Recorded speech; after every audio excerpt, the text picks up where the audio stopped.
No hace mucho tiempo, cuando salía de aquí, vi al final de la calle a uno de mis verdugos, que caminaba directamente hacia mí. Nada más verme, el hombre cambió de acera. Hice lo mismo. El hombre volvió a cambiar de acera, yo también. Finalmente nos encontramos cara a cara. Decidí saludarle y darle un abrazo como si nada hubiera ocurrido. A continuación, le diré que le perdonaba.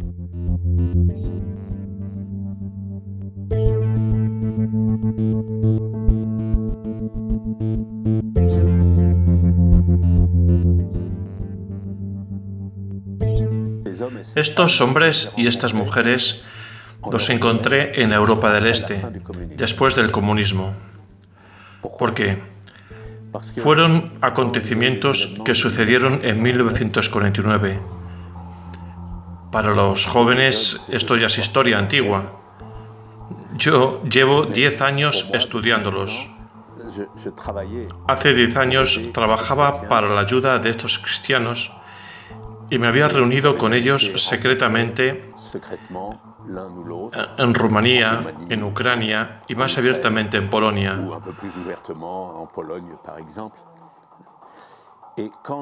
Cuando los acontecimientos de 1949 ocurrieron, todo el mundo estaba contento y la prensa francesa no se hablaba del papel que habían jugado los cristianos, los creyentes.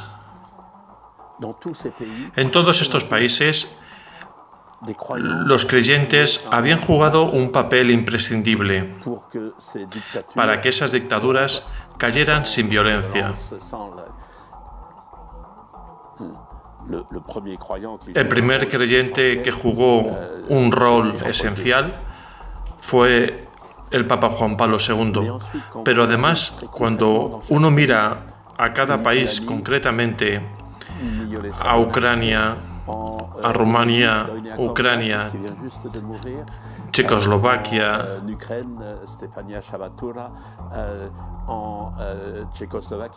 el Viernes Santo de Bratislava,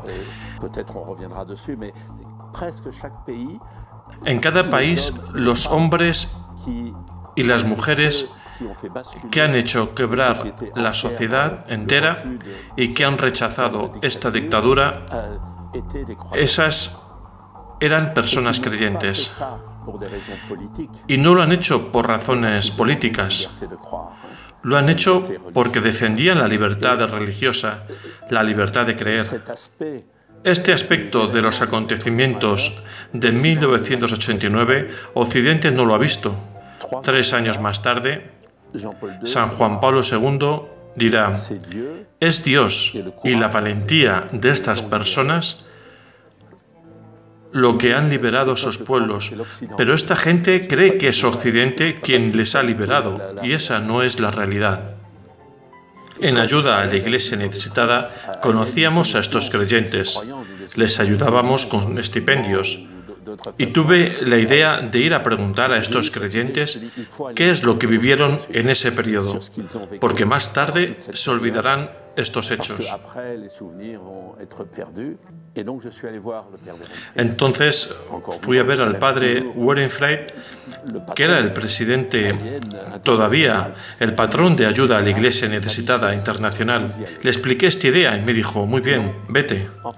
Mi trabajo era el de un periodista, era de encontrar y hablar con hombres y mujeres que habían sido testigos de su fe.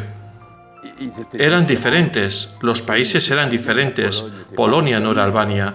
La iglesia completamente clandestina no es lo mismo que iglesias que existían un poquito. Entrevisté a un pequeño checo de 10 años.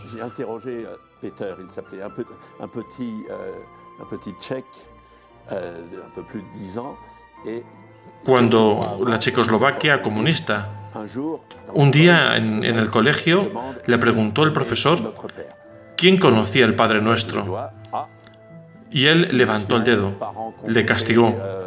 Convocaron a sus padres, tuvieron grandes problemas porque el niño había levantado la mano. Ese niño había sufrido por su fe.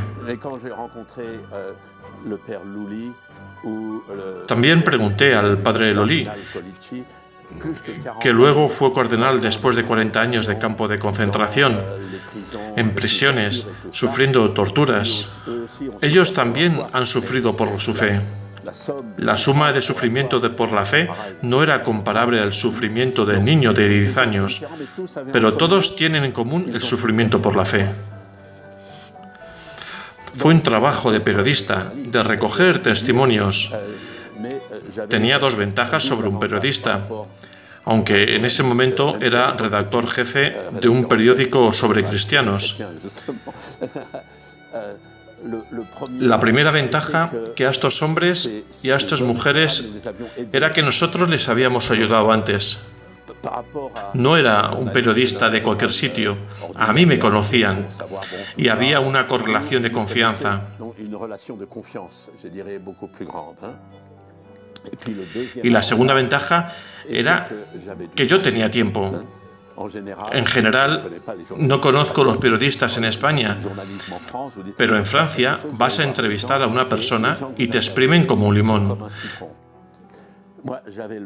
Yo tenía tiempo. A lo mejor pasaba el día entero con una persona. Otros me pedían que volviera al verle el año siguiente. Algunos fui a visitarles hasta 10 veces, por lo que al final nos hemos convertido en amigos. Nos contaron cosas difíciles. No es la primera vez que lo dicen. Todos lo dicen. Todos lo han pasado por el Gulag. Rusia, Bulgaria, Albania. Y no es la primera vez que me hablaban de lo que habían vivido dentro. Son cosas que son muy difíciles de contar. Y normalmente no pueden empezar a hablar de ello hasta muchos años después.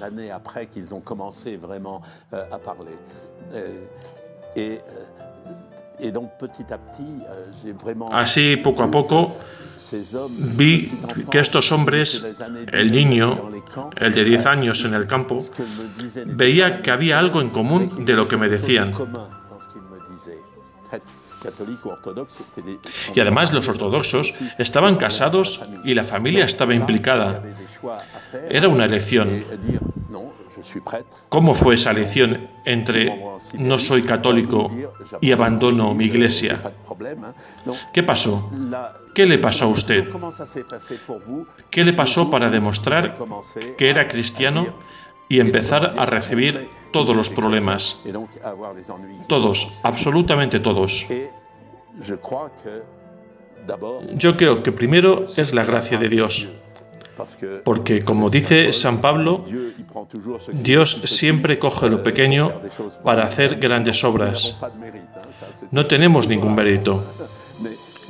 Y ellos decían siempre, no tenemos mérito. Pero hablando con ellos y pensando, casi todos me han dicho, porque yo había visto a otro cristiano hacer testimonio de su fe, yo le he seguido. Un sacerdote me dijo, mi padre era un hombre orgulloso y tenía muchos problemas en su trabajo, pero todas las noches se ponía de rodillas para rezar y desde muy pequeño decía, Dios debe ser alguien increíble porque mi padre, este hombre valiente y orgulloso, se pone de rodillas para rezar por él. Otro sacerdote me dijo, cuando era pequeño, mataron al párroco y me dije que si mataban a los sacerdotes, ¿quién vendría después? Por eso yo me hice sacerdote. Y muchos otros me decían porque ellos habían visto otro creyente.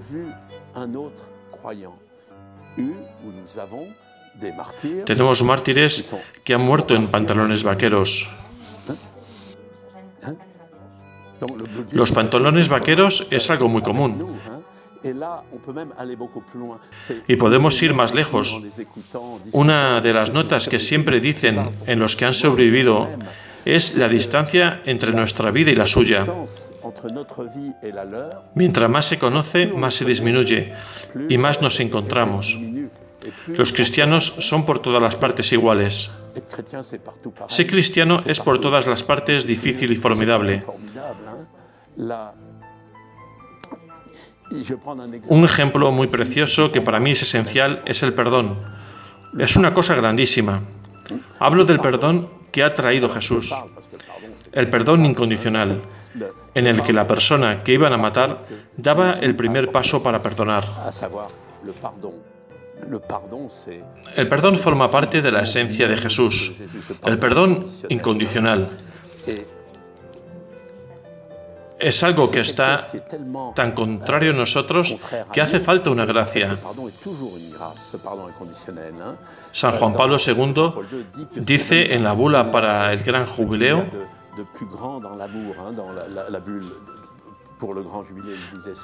dar el primer paso para el perdón nunca es fácil. El hombre moderno no quiere perdonar. Tengo 400 testimonios de mártires y de confesores de la fe que han perdonado delante de los que le van a fusilar o cuando les estaban torturando a sus hijos.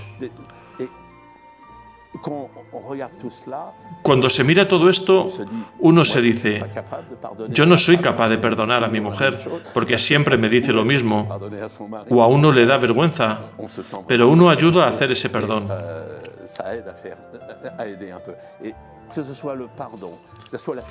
El perdón, la fidelidad. Estos sacerdotes que han pasado 40 años en un campo de concentración, en cualquier momento pudieron firmar renegando de la Iglesia, quedando libres al momento, y no lo hicieron. Hoy la fidelidad es de las cosas más difíciles, sobre todo para los jóvenes, porque estamos en una sociedad, en un sistema en el que está cimentado sobre un cambio continuo. Todo hay que cambiar constantemente. La fidelidad, Dios ha creado al hombre como a un ser que es capaz de ser fiel. De ser fiel y de tener fe. Fe y fidelidad es lo mismo. Nosotros los cristianos en Occidente tenemos que ser testigos de que la fidelidad es algo importante para nosotros. Fidelidad con relación a Dios, a los compromisos humanos. Y su ejemplo nos prueba que es posible y que con la gracia de Dios se puede. Pero hay otras muchas cosas en que nos pueden ayudar. Y si les miramos de lejos, puede ser un mundo distinto. Pero si nos acercamos a su testimonio, nos damos cuenta que es nuestro mundo.